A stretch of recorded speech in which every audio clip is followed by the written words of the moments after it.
No ma pean ka ütlema, et ma ei saa, mul on raske teid legitiimseks peaministriks praegu pidada, sellepärast et on ikkagi niisugune asi poliitikas nagu rituaalne tants.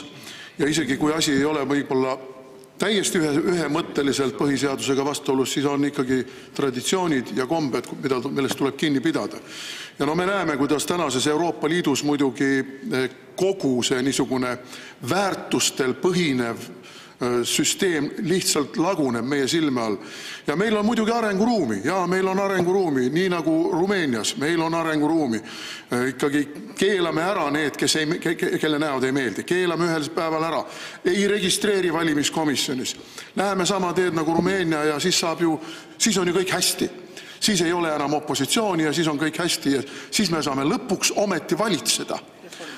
Reformi ikke saab lõpuks ometi siis Eesti rahvale täielikult peale surutud.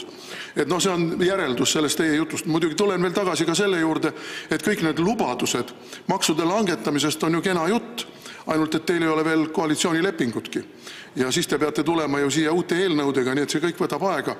Ei ole mõtet jälle rääkida siin utoopilist juttu sellest, kuidas just nagu tänasel päeval juba maksud langeksid.